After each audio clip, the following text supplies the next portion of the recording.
Indian സൈന്യത്തിൽ Ahir regiment സ്ഥാപിക്കണമെന്ന ആവശ്യം. All India യാദവ മഹാസഭയുടെ നേതൃത്വത്തിൽ ന്യൂഡൽഹി ജന്തർ മന്ദിറിൽ നവംബർ 18 നടക്കുന്ന കലശ് യാത്രയുടെ സമാപന സംഗമത്തിൽ പങ്കെടുക്കുന്ന കേരള പ്രതിനിധികൾക്ക് അഖില കേരള യാദവ സഭ സംസ്ഥാന കമ്മിറ്റിയുടെ നേതൃത്വത്തിൽ യാത്രയയപ്പ് സമ്മേളനം സംഘടിപ്പിച്ചു.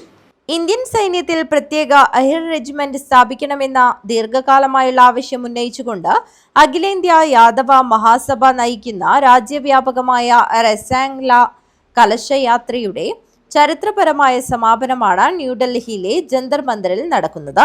സംഗമത്തിൽ പങ്കെടുക്കുന്നവർക്കുള്ള യാത്രയയപ്പ് പെരിയ യാദവ ഭവനിൽ സംസ്ഥാന രക്ഷാധികാരി വയലപ്രം നാരായണൻ ഉദ്ഘാടനം ചെയ്തു.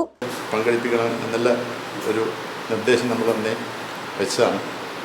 പക്ഷെ പെട്ടെന്നുള്ള സാഹചര്യം കൊണ്ട് എല്ലാവർക്കും മുന്നോട്ട് സാധിച്ചില്ലെങ്കിലും കുറച്ച് പേരും കൂടെ ഇതിൻ്റെ ഭാഗമായി പോകുന്നുണ്ട്. കാരണം 1962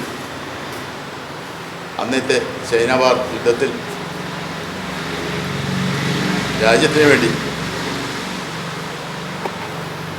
ജീവൻ ബലിയർപ്പിച്ച ഒരുപാട് ജവാന്മാർ നമ്മുടെ സമുദായത്തിൽ പെട്ടവരാണ്. അത് രസംഗള എന്നുള്ള ഒരു ദിനം ആചരിക്കുകയും അത് നമ്മുടെ കുറച്ച് കൊല്ലം മുമ്പേ നമ്മൾക്ക് ഇവിടെയൊക്കെ കലശം പാത്രം വരികയും ആ കലശം വെച്ചിട്ട് നമ്മൾ ഇന്ന് വരെ ആ ദിവസം 18-ാം തീയതി കൊണ്ടാടിയിരുന്നു.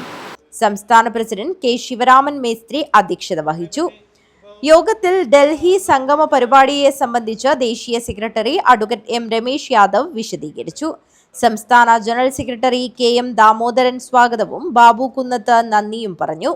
മഹിളാ വിഭാഗം പ്രസിഡന്റ് പി രാജേശ്വരി, വിശ്വനാഥൻ മലയാക്കോൾ, ബാബു മാണിയൂർ, കമലാക്ഷൻ ജയപുരം, കൃഷ്ണൻ കൂടാനം, ചന്ദ്രൻ പെരിയ, എം മുരളീധരൻ തുടങ്ങിയവർ സംസാരിച്ചു. News bureau, Kanhangad.